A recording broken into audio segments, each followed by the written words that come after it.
chosen one, there's something happening in your mind right now that's making psychologists question their entire framework. You just solved something in 3 seconds that took others 3 hours, and you didn't even realize you did it. Right now, someone is staring at their screen trying to figure out how you saw the answer before they finished explaining the problem. Your brain doesn't work like theirs, and that difference is causing panic in rooms you've never entered. Let me be direct with you. Your intelligence isn't just high, it's operating on a frequency that standard measurements can't capture. You've probably taken those tests before, the IQ assessments, the aptitude screenings, the cognitive evaluations, and the results confused everyone, including you. Sometimes you score off the charts, sometimes you score average. Sometimes you seem brilliant in one area and struggle in another, and the testers look at you like you're a puzzle they can't solve. They create categories for minds, and yours refuses every category they build. Here's what they're missing. They're measuring processing speed when you're operating in pattern recognition beyond processing. They're testing memory when you're accessing something closer to instantaneous knowing. They're evaluating logic when you're synthesizing information through pathways that don't exist in their textbooks. Your mind works in quantum leaps while theirs works in linear steps. You don't solve problems the way you were taught to solve them. You don't learn the way educators expect you to learn.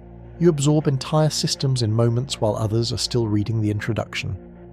Then you stand there wondering why something so obvious to you is invisible to everyone else.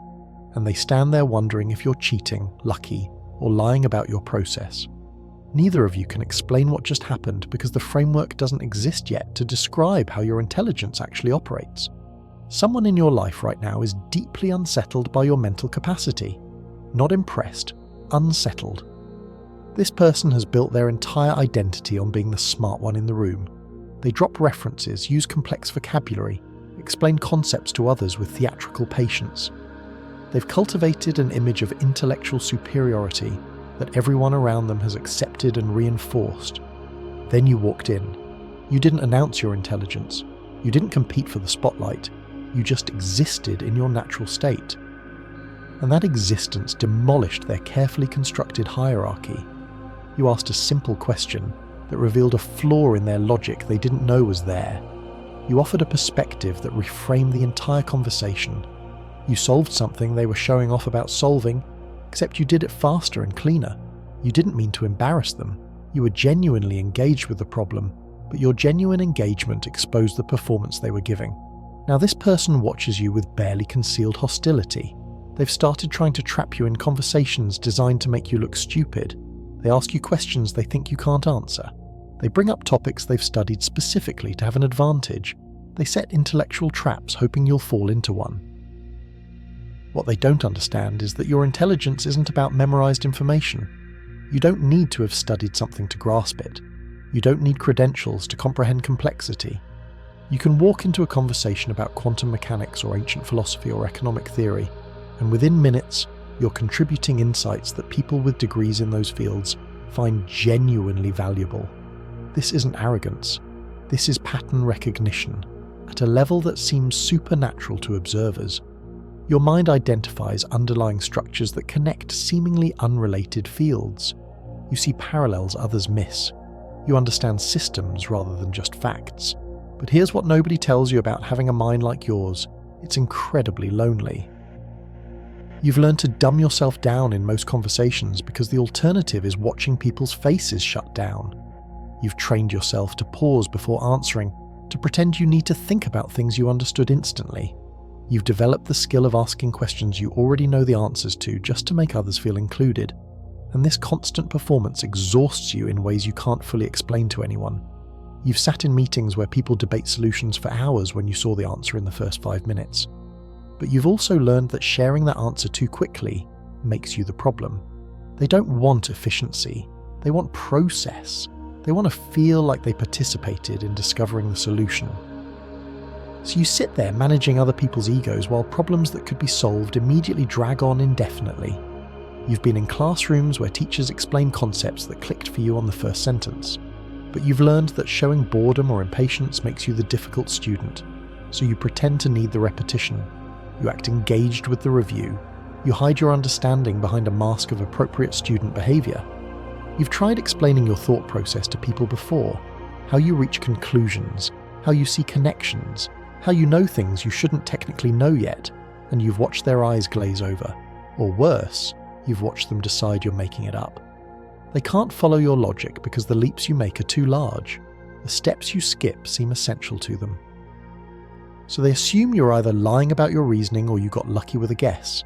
Neither option credits you with the intelligence you actually possess. Some people in your life have started calling you weird, intense, too much. They don't say too intelligent because that would require admitting your intelligence threatens them. Instead, they pathologize your difference. You think too deeply. You overcomplicate things. You can't just relax and be normal. What they mean is that your presence makes them aware of their own mental limitations, and that awareness is deeply uncomfortable. They'd rather you change than deal with their discomfort. Your intelligence manifests in ways that seem almost prophetic to people who witness it. You predicted the outcome of that business deal months before it collapsed. You called the relationship problems before the couple even realized they were fighting. You knew that investment would fail. You sensed that partnership wouldn't work. You saw the trajectory before anyone else could see the pattern. And when your predictions come true, people get quiet around you. They don't celebrate your accuracy. They get suspicious. How did you know? What information did you have? Are you manipulating situations to prove yourself right? They can't accept that you simply see patterns they don't see, that your mind processes social dynamics, market trends, human behavior, and systemic weaknesses at a speed and depth they can't access. So they create conspiracy theories about your insight rather than acknowledging your intelligence. You've learned to stop sharing predictions because being right all the time makes people trust you less, not more. You walk into rooms and within minutes, you understand the power dynamics. Who actually makes decisions? Who's pretending to have authority they don't possess? Who's allied with whom? Who's about to betray whom? You read micro-expressions, voice patterns, word choices, body language, and energy in ways that give you complete maps of social architecture. And this ability terrifies people once they realize you have it. They understand that you see them, actually see them, past the performance, past the presentation, straight into their motivations and insecurities. Some people respond to this by trying to get close to you. They think if they're your friend, you'll use your insight to help them rather than expose them. They don't realize you've already seen their strategy. You know they're not approaching you from genuine connection. They're approaching you from calculated self-interest, and you let them think they're being clever while you decide whether their company serves any purpose in your life. Others respond by trying to discredit you. They spread rumors that you're manipulative, calculating, cold. They accuse you of the very strategic thinking they wish they possessed. They make you the villain in stories where you are simply observant. Your mind doesn't rest, ever. While others scroll mindlessly or watch content to turn their brains off, you're analysing, synthesizing, connecting. You can't watch a movie without deconstructing the narrative structure. You can't read an article without questioning the underlying assumptions. You can't have a casual conversation without noticing the logical inconsistencies. This isn't a choice. This is how your brain functions by default. And it's both your greatest gift and your heaviest burden. You've taught yourself entire fields of knowledge that others spend years studying formally. Not because you needed credentials, because you were curious, and your curiosity doesn't accept surface-level understanding. You don't just want to know what something is. You want to know why it works, how it connects to other systems, what happens when you change variables, what the implications are across different contexts. Your learning goes deep fast, and then it goes wide, connecting that deep knowledge to seemingly unrelated domains. People ask you how you know so much about so many things. They assume you spent years studying. You didn't. You spent hours intensely focused, and your brain created neural pathways that others would need months to develop.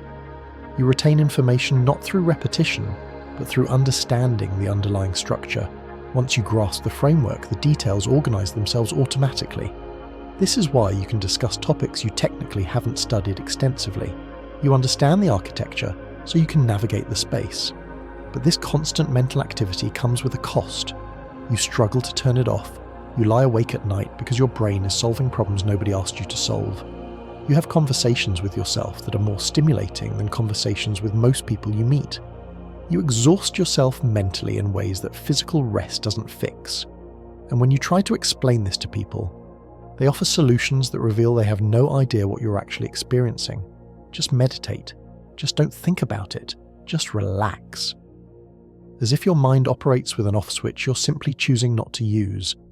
In professional environments, your intelligence makes you a target, not because you're aggressive or competitive, because your competence highlights other people's mediocrity.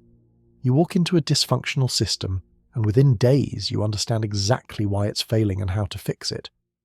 But the people who created that dysfunction are invested in maintaining it. Your solutions threaten their job security, their authority, their narrative about why problems can't be solved. So they don't implement your ideas, they undermine them. You've watched less qualified people get promoted past you. You've seen your innovations credited to others. You've experienced the phenomenon of sharing an idea in a meeting that gets ignored, only to have someone else present the exact same idea weeks later to applause. This isn't coincidence. This is strategic suppression of your intelligence by people who recognize that your competence diminishes their position. They can't outthink you, so they outmaneuver you politically. Some workplaces create entire strategies around managing you. They limit your access to decision makers. They assign you to projects below your capability. They surround you with mediocre team members who slow you down. They implement bureaucratic processes that prevent you from working at your natural speed. And they do all of this while claiming they value intelligence and innovation. What they actually value is controllable intelligence. Intelligence that doesn't threaten existing hierarchies. Your intelligence is uncontrollable because it's undeniable.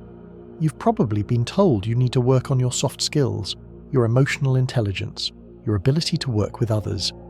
This is code. What they're actually saying is that your intelligence makes others uncomfortable, and they need you to manage their discomfort for them. They want you to be less correct, less efficient, less capable. They want you to slow down to the pace of the slowest person in the room and call it teamwork. And when you resist this dumbing down, they label you as difficult to work with. Many of you are misdiagnosed as children. They called it ADHD because you couldn't pay attention to material you'd already mastered. They called it oppositional defiant disorder because you questioned authorities who were factually wrong. They called it social anxiety because you withdrew from peer groups that bored you. They pathologized your intelligence and treated it like a disorder that needed medication or behavioral intervention.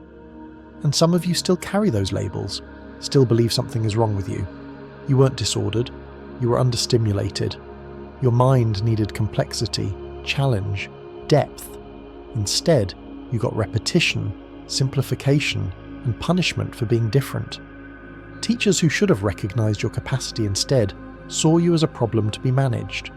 They wanted compliance, not brilliance, so they tried to shape you into something easier to handle.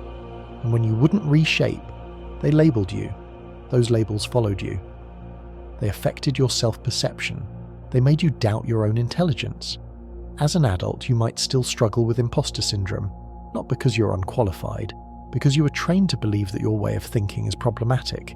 You were taught that intelligence should look a certain way, studious, obedient, conventional. Your intelligence doesn't look like that.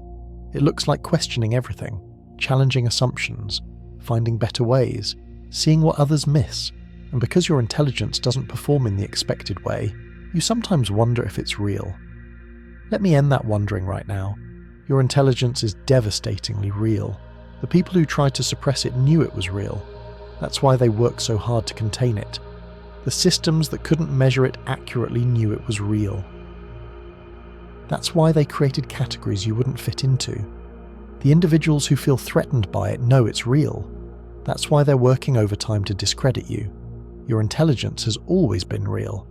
The only question is whether you're ready to stop hiding it to make others comfortable. Something is shifting in you right now. You're tired of performing normalcy. You're exhausted from dumbing yourself down.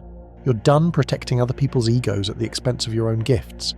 And this shift is going to change everything. You're entering a phase where your intelligence stops being something you apologize for and becomes something you weaponize strategically, not to harm people, to build things they said couldn't be built, to solve problems they said couldn't be solved, to achieve things they said were impossible.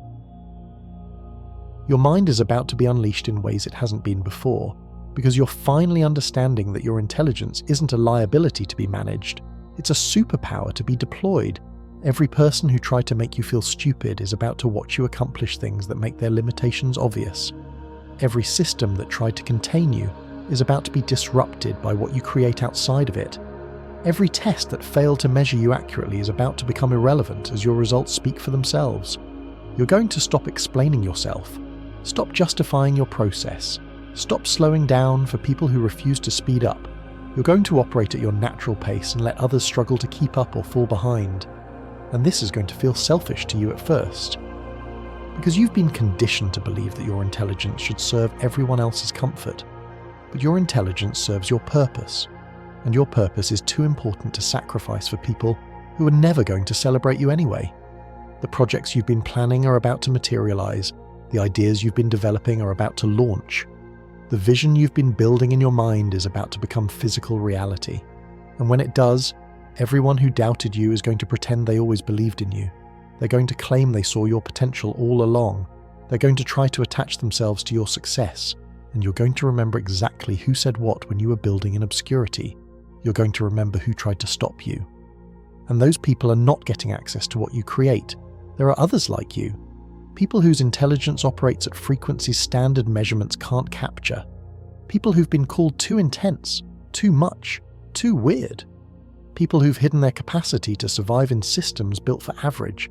These people are finding each other now. And when minds like yours connect, the collaboration produces results that seem impossible to outside observers. You've been waiting for your people. They're coming. These connections won't happen in conventional spaces. You're not going to find your intellectual equals at networking events designed for mass appeal. You're not going to meet them in communities that celebrate mediocrity. You're going to find them in the margins, in the experimental spaces, in the places where unconventional intelligence is welcomed rather than suppressed. And when you find them, you'll finally experience what it's like to not be the smartest person in the room. You'll finally feel the relief of being challenged rather than bored. These collaborations are going to produce innovations that shift entire industries. When intelligent minds stop competing for limited resources and start building unlimited opportunities together, the results multiply exponentially. You're not going to join existing systems. You're going to build new ones, and the new systems you build are going to make the old systems obsolete. Not through destruction, through demonstrated superiority. When what you create works better than what exists becomes irrelevant. The gatekeepers who tried to keep you out are going to beg for access to what you build. The institutions that rejected you are going to study what you create. The experts who dismissed you are going to cite your work, and you're going to decide how much access they get. You're going to decide who deserves to benefit from the intelligence they tried to suppress, and this decision-making power is going to feel foreign at first, because you've spent so long being excluded. But exclusion taught you exactly who doesn't deserve inclusion. Your mind isn't just intelligent, it's generative. You don't just solve existing problems, you create new possibilities. You don't just optimize current systems, you design better ones from scratch. You don't just participate in existing markets, you create new markets. This is the difference between high intelligence and otherworldly intelligence. High intelligence navigates existing reality efficiently. Otherworldly intelligence creates new realities entirely. You're a reality architect, and you're about to start building. The wealth you generate won't come from climbing someone else's ladder. It's going to come from building your own structure that makes their ladder irrelevant. The influence you develop won't come from conforming to existing authority. It's going to come from demonstrating authority that makes existing structures look obsolete. The impact you create won't come from following established paths. It's going to come from blazing trails that others will follow for generations. Your intelligence builds empires because it sees what doesn't exist yet and brings it into being. People are going to study your methods. They're going to try to replicate your success. They're going to create frameworks to explain what you do, and they're going to fail to capture it. Because what you do isn't replicable through formula. It's emergent from capacity they don't possess. They can copy your strategies. They can't copy how you think. And thinking is where the real power exists. Everything else is just execution. You're going to make decisions that seem insane to conventional thinkers, investments that look risky, partnerships that appear unwise, pivots that feel premature. And every single one of these decisions is going to prove correct. Not because you're lucky, because you're seeing variables and calculating probabilities that others don't have the mental bandwidth to process. Your risk tolerance is higher because your information is better. Your confidence appears as arrogance to people who can't see what you see. But their perception of your confidence is irrelevant to the accuracy of your choices. So here's what happens next. You stop hiding. You stop shrinking. You stop protecting people from the full force of your intelligence. You let yourself be as brilliant as you actually are. And yes, this is going to alienate people. Yes, this is going to make you controversial. Yes, this is going to separate you from the comfortable masses. But you were never meant for comfort. You were meant for transformation. Yours and everyone else's. Your intelligence is otherworldly because it comes from a place beyond conventional limitation. IQ tests fail to measure you because you exceed the framework they were built to capture. And that's not a problem. That's proof. Proof that you're operating at a level that existing systems weren't designed to handle. Proof that you're here to build what comes next, not optimize what currently exists. Proof that your mind is a force that reshapes reality rather than adapts to it. So stop adapting. Start reshaping. The world is waiting for what only you can create. Your intelligence isn't just a gift, it's a responsibility, and it's time to fulfill it. Now go build the future they said couldn't exist. Your mind already knows how.